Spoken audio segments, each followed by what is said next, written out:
घास का जादुई लहंगा और चोली। एक समय की बात है, एक गांव में गंगा और मोहन अपनी बेटी मोहिनी के साथ रहा करते थे। वे लोग बहुत ही गरीब थे, लेकिन वे लोग अपनी बेटी मोहिनी से बहुत प्यार करते थे और मोहन और गंगा अपना घर चलाने के लिए अपने खेतों में दिन रात खेती किया करते थे और उसी से ही उनके घर का गुजारा होता था। तभी एक दिन ऐसे ही मोहिनी अपने दोस्तों के साथ बाहर आंगन में खेल रही होती है। उसी समय काजल अपने हाथ में एक बहुत ही सुंदर लहंगा चोली लेकर आती है और कहती है, अरे ये देखो मेरा नया लहंगा चोली, सुंदर है ना? ये मेरे पिताजी शहर से लेकर आए हैं मेरे लिए। बहुत ही महंगा है ये लहंगा चोली। और तुम लोगों को पता है, मैं इस बार नवरात्रि में यही लहंगा चोली पहनकर गरबा खेलूंगी।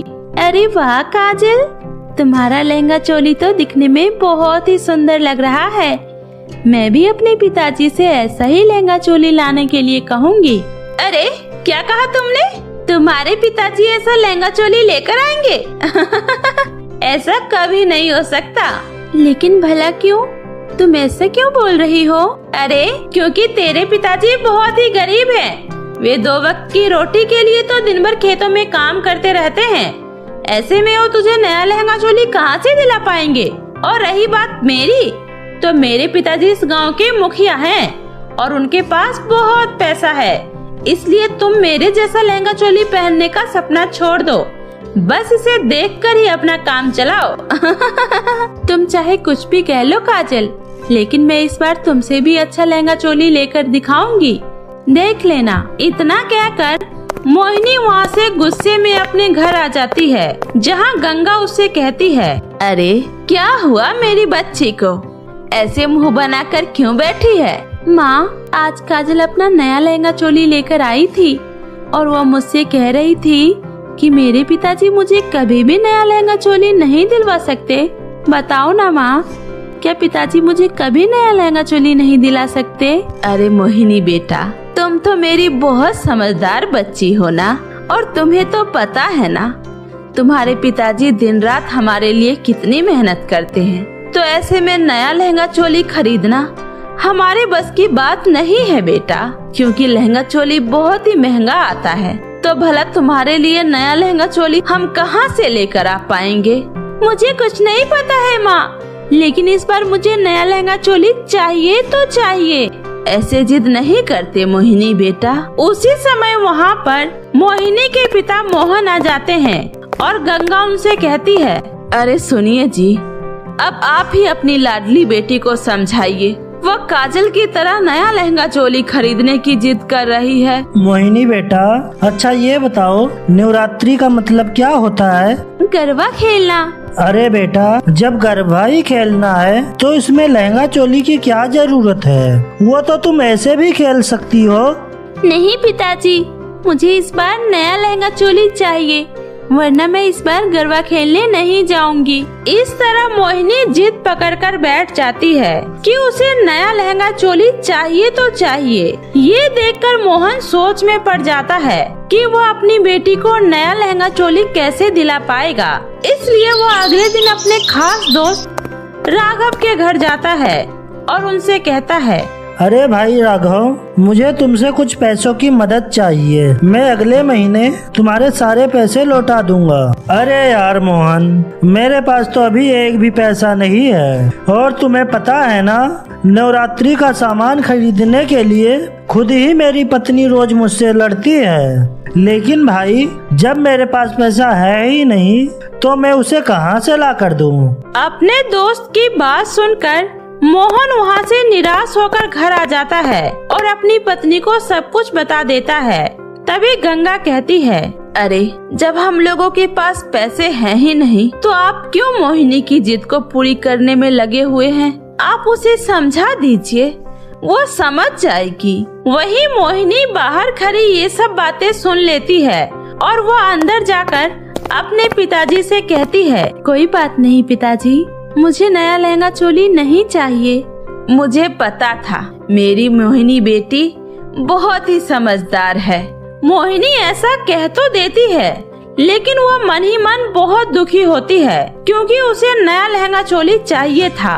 लेकिन उसे पता था कि उसके पिताजी उसके लिए नया लहंगा चोली नहीं ला पाएंगे, इसलिए वह चुपचाप दोपहर के समय नदी के पास पानी भरने जाती है और कहती है, हे भगवान, काश सपनों की तरह ये नदी भी एक जादुई नदी होती तो मैं इससे अपने लिए एक नया लहंगा चोली मांगती। कितना मजा आता ना। लेकिन ऐसा शायद सिर्फ सपनों में ही होता है। हकीकत में तो हम जैसे गरीब लोगों के नसीब में लहंगा चोली पहनना लिखा ही नहीं होता है। मोहिनी के इतना कहते ही उसकी आंखों से आंसू छलकने लगते हैं और जैसे ही उसके आंसू नदी में गिरते हैं, उसी समय नदी में से एक आवाज आती है, सुनो मोहिनी, तुमने मुझे अभी अभी याद किया? कौन है यहाँ? लेकिन मुझे यहाँ तो कोई दिखाई नहीं दे रहा है। कौन हो आप? घबराओ नहीं मोहिनी, मैं एक जादुई नदी हूँ, जैसा कि अभी तुमने कहा। क्या? लेकिन ऐसा कैसे हो सकता है? हाँ, ये सच है मोहिनी, मैं एक जादुई नदी हूँ और तुमने मुझसे अभी एक नया लहंगा चोली मांगा ना, तो ये लो। ये घास से बना हुआ बहुत ही यूनिक और सुंदर डिजाइन का लहंगा चोली है। तुम इस लहंगा चोली से जो कुछ भी मांगोगी, ये तुम्हारी सारी इच्छाओं को पूरा करेगा।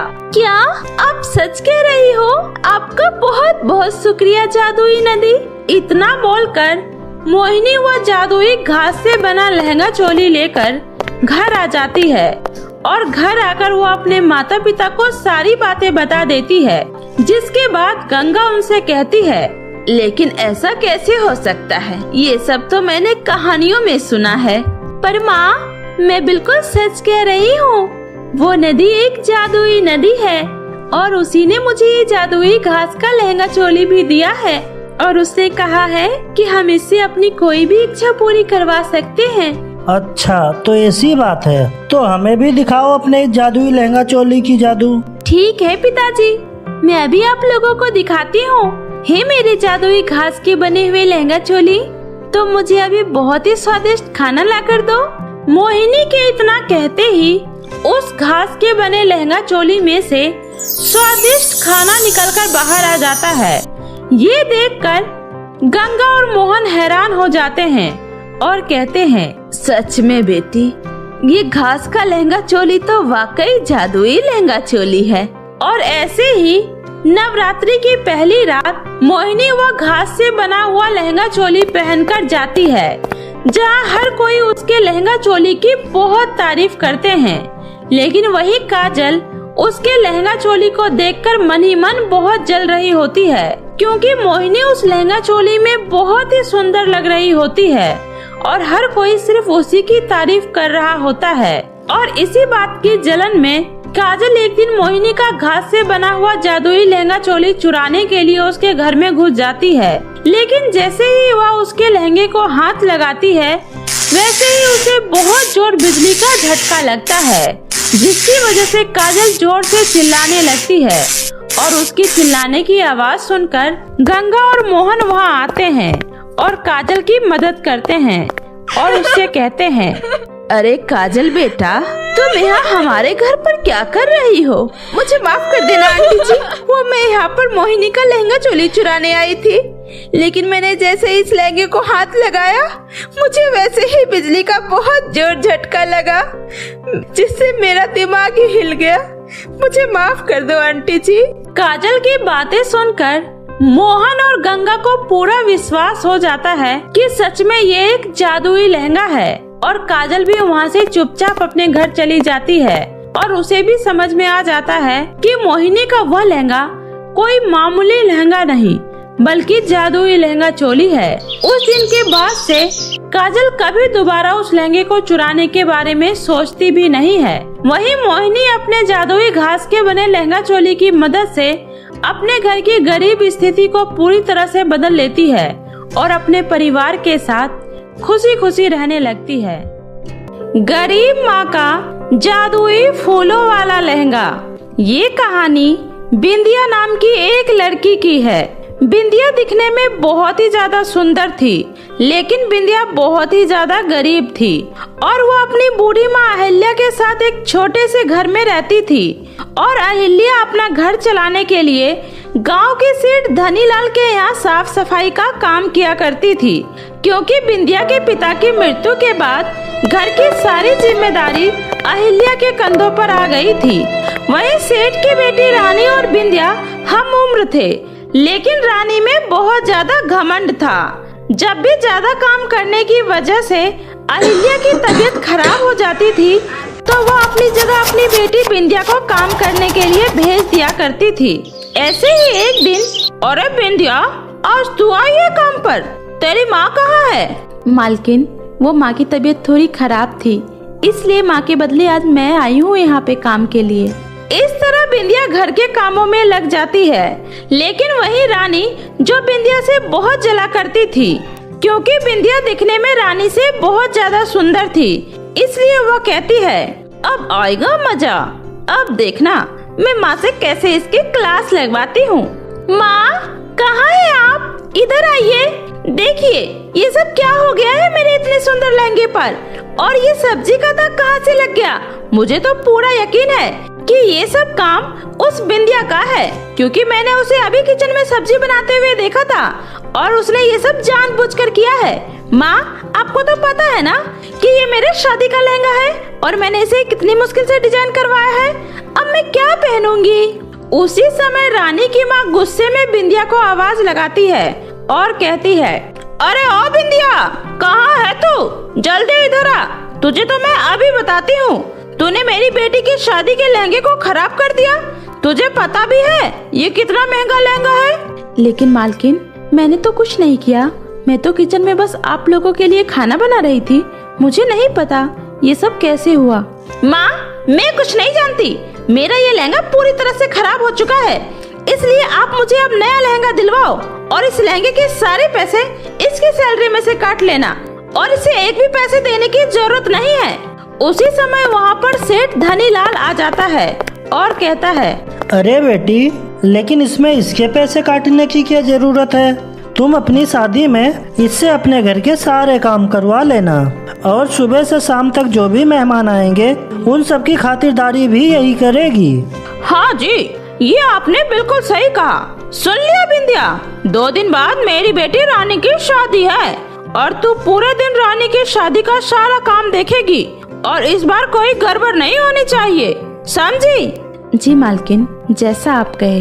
वहीं जब बिंदिया अपने घर जाकर ये सारी बात अपनी माँ को बताती है तो उसकी माँ कहती है, बिंदिया, मैं सोच रही थी कि रानी की शादी में इतने सारे मेहमान आएंगे तो उन लोगों के सामने तू ये फटे पुराने कपड़े पहनकर जाएगी तो ये मुझे बिल्कुल भी अच्छा नहीं लगेगा। काश मैं तेरे लिए एक सुंदर सा लहंगा ले पाती, पर माँ, हमारे पास इतने पैसे कहाँ हैं कि आप मेरे लिए एक लहंगा ले सको, इसलिए आप इस बारे में बिल्कुल मत सोचो। ऐसे ही कुछ देर में रात हो जाती है और अहिल्या अपने आंगन में बैठे रो रही होती है। उसी समय उसकी नजर झाड़ में फंसी एक रंग बिरंगी तितली पर जाती है, जो अपने आप को कब से झाड़ से बाहर निकालने की कोशिश कर रही होती है। उसी समय अहिल्या उठकर उस झाड़ के पास जाती है और बड़े ही आराम से उस तितली को बाहर निकाल देती है। उसी समय वो तितली कहती है, आप एक बहुत ही अच्छी इंसान हो, आज आपने मुझे उस झाड़ी से बाहर निकालकर मेरी बहुत मदद की है, तो बताओ मैं आपकी क्या मदद कर सकती हूँ? क्योंकि मैं कब से आपको देख रही थी कि आप यहाँ बैठी कब से रो रही थी, पर मैं उस समय आपकी कोई मदद नहीं कर सकी, इसलिए मैं अब आपके लिए कुछ करना चाहती हूँ, तो बताओ आप क्यों इतना परेशान हो? नन्ही तितली, कल मेरे सेठ की बेटी की शादी है और मैं अभागन माँ अपनी बेटी को एक लहंगा तक नहीं दिलवा सकती कि वह उसे पहनकर वहाँ जा सके, क्योंकि वहाँ सबके सामने मेरी बेटी फटे पुराने कपड़े पहनकर लोगों के सामने काम करेगी। ये सोचकर मुझे बिल्कुल भी अच्छा नहीं लग रहा। बस इतनी सी बात, आप इसके लिए इतना परेशान हो रही हो, तो आप बिल्कुल भी चिंता मत करो, मैं आपकी बेटी के लिए सबसे सुंदर और सबसे अनोखा फूलों का लहंगा तैयार करके दूंगी। फिर आप उसे अपनी बेटी को दे देना और आपकी बेटी वो लहंगा पहनकर बहुत ही सुंदर लगेगी। तितली के इतना कहते ही उसमें से एक रोशनी निकलती है और देखते ही देखते अहिल्या के हाथ में फूलों का एक बहुत ही सुंदर लहंगा आ जाता है और यह देखकर अहिल्या बहुत ही खुश हो जाती है। तुम्हारा बहुत बहुत शुक्रिया नन्ही तितली। इतना सुनते ही वह तितली वहाँ से उड़ जाती है और वहीं अहिल्या वह फूलों का लहंगा ले जाकर अपनी बेटी को दे देती है और बिंदिया भी वह लहंगा देखकर बहुत खुश हो जाती है। सच में माँ, ये लहंगा तो बहुत ही ज्यादा सुंदर है। देखना माँ, कल मैं सबसे सुंदर दिखूंगी। ऐसे ही अगले दिन बिंदिया फूलों का वह सुंदर सा लहंगा पहनकर शादी में चली जाती है, जहाँ रानी अपने पति के दोस्त सुमित से बातें कर रही होती है। सुमित दिखने में बहुत ही ज्यादा हैंडसम और अमीर था और वह मन का बहुत ही अच्छा और साफ था, इसलिए वह रानी की झूठी शान बान पर ज्यादा ध्यान नहीं देता है। अरे Sumit, thank you so much जो तुम मेरे और विशाल की शादी में आए। रुको, मैं तुम्हारे लिए अभी कोल्ड ड्रिंक मंगवाती हूँ। अरे ओ बिंदिया, जरा हम लोगों के लिए कोल्ड ड्रिंक लेकर आना। इतना सुनते ही बिंदिया हाथ में कोल्ड ड्रिंक की ट्रे लिए वहाँ पर आती है, क्योंकि रानी पहले ही समझ चुकी थी कि सुमित की नजर कब से बिंदिया पर ही है, इसलिए वह उसे जानबूझकर नीचा दिखाने के लिए अपने लहंगे के कुछ मोती उसके पैरों के पास गेर देती है, जिसकी वजह से बिंदिया का पैर फिसल जाता है और वह कोल्ड ड्रिंक की ट्रे लिए हुए नीचे गिर जाती है, जिसे देखकर वहाँ पर खड़े सभी लोग बिंदिया पर हंसने लगते हैं। लेकिन रानी यह नहीं जानती थी कि उसे ऐसा करते हुए सुमित पहले ही देख चुका था और रानी को ऐसा करता हुआ देखकर बिंदिया रोते हुए वहाँ से चली जाती है। तभी सुमित भी वहाँ से जाने लगता है। उसी समय रानी कहती है, क्या हुआ सुमित, तुम ऐसे शादी छोड़कर कहाँ जा रहे हो? अभी तो हम लोगों की शादी की रस्में शुरू हुई है। मैं ऐसी जगह बिल्कुल भी नहीं रुक सकता जहाँ किसी निर्दोष का अपमान हो, क्योंकि मैं बहुत अच्छे से जानता हूँ कि तुमने ही जानबूझकर बिंदिया को गिराया है, इसलिए मैं इसमें तुम लोगों का साथ कभी नहीं दे सकता। इतना कहकर सुमित वहाँ से चला जाता है और उसके बाद कुछ दिनों तक दोनों माँ बेटी भी रानी के घर काम पर नहीं जाते हैं और वही बिंदिया दुखी होकर अपने कमरे में बैठी होती है। उसी समय सुमित अपने माता पिता के साथ वहाँ पर आता है और कहता है, नमस्ते आंटी जी। आंटी जी, मैं आपकी बेटी बिंदिया को बहुत पसंद करता हूँ और मैं बिंदिया से शादी करना चाहता हूँ, इसलिए मैं अपने माता पिता को यहाँ लेकर आया हूँ। नमस्ते बहन जी, मेरे बेटे ने बिल्कुल सही कहा बहन जी। आपकी बेटी बिंदिया के बारे में जैसा सुना था वह बिल्कुल वैसी ही है, इसलिए हमें आपकी बेटी बिंदिया बहुत पसंद है। बस आप शादी की तैयारियां कीजिए। उन सब की ये बातें सुनकर बिंदिया बहुत खुश हो जाती है और ऐसे ही कुछ ही दिनों में सुमित और बिंदिया की बड़े ही धूमधाम से शादी हो जाती है और उस दिन के बाद से बिंदिया की किस्मत पूरी तरह से बदल जाती है, क्योंकि सुमित जैसा जीवन साथी पाकर बिंदिया बहुत खुश होती है और अपनी बेटी को इतना खुश देखकर अहिल्या भी मन ही मन बहुत खुश होती है और उस तितली का धन्यवाद करती है।